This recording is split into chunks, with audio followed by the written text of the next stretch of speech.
specific reference to the ban that you've imposed on Israeli swimmers taking part in the World's Para-Swimming Championships.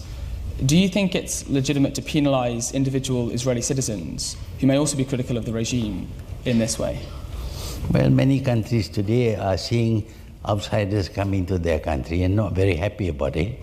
They are overthrowing their governments because their government allowed immigrants to come in. So a country has a right to keep its borders closed to certain people. That's why borders are there. But in Malaysia, we have had no diplomatic relation with Israel at all.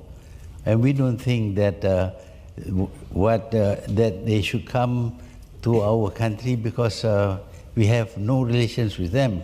And we feel that they were doing a lot of wrong things, but getting away with it because nobody dares to say anything against them.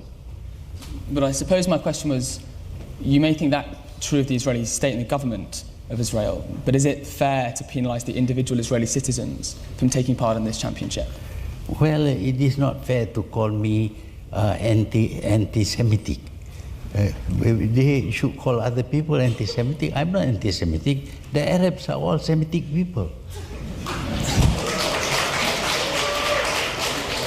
Well, I did want to come on to that point.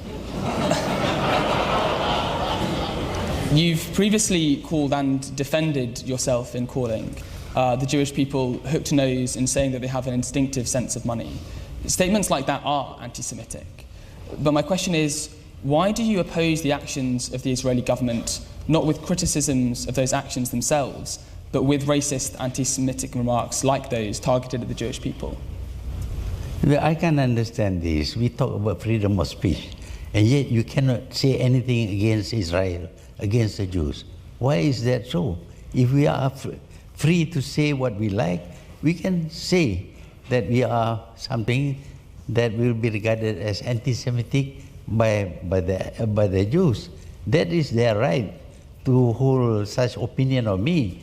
It is my right to tell them also that they have been doing a lot of wrong things. But that in fact wasn't the point of the question. The point of the question was, these are remarks targeted at individual Jews, not the Israeli government.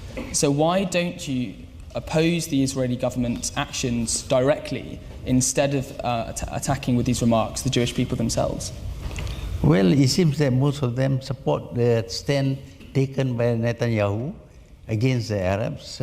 So when I say only the Zionists, people do not understand.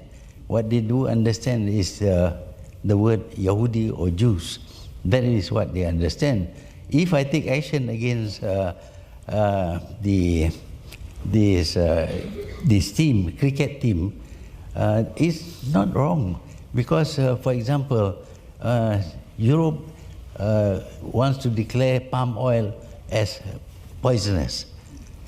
Why do you hurt the poor palm farmer in Malaysia? Because you dislike the government. I think the essence of the question was different, and I'll return to it again. It was that you can criticise the actions of the Israeli government without criticising, in this kind of anti-Semitic way, the Jewish people themselves. And do you regret targeting the Jewish people themselves, not the Israeli government, in these cases? Well, we can't do very much about the Israeli government. They are very powerful. So we don't say anything about the Israeli government, but we don't have to show friendship towards them. If they want to come to our country, we have borders which we got to allow only people whom we like to come to Malaysia. But the people who have done a lot of wrong things, if we consider them as unfit to visit Malaysia, that is our right. But then, even if what you believe you are saying to be true, why do you think these reactionary racist politics is the way to finding a road to the two-state solution that you so desire? How's that? So your policy is in support of the two-state solution, but why do you think these kind of remarks help achieve that goal instead of finding some kind of constructive way of building that solution?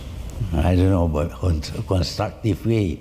This is a government that doesn't care about the opinions of others. That's why they keep on committing war crimes all the time. So what I say is what I have a right to say. But if they don't like it, they can say they don't like it. I don't care. But it's, with all due respect, it's not about caring. It's about creating a climate of politics that isn't anti-Semitic or racist. And do you think that these kind of statements aid that process or hinder the process of achieving a solution? Or achieving? A solution. A solution should be, should go down to finding out the reasons for the behavior of the Jews and of the Arabs. This did not happen 70 years ago, did not happen. Until you create the state of Israel, you took Arab land and gave to Israel, and the Arabs were expelled from Palestine. Is that right? But the people supported. I am surprised that reasonable Democrats keep on supporting the act of seizure of foreign land to create a nation for somebody.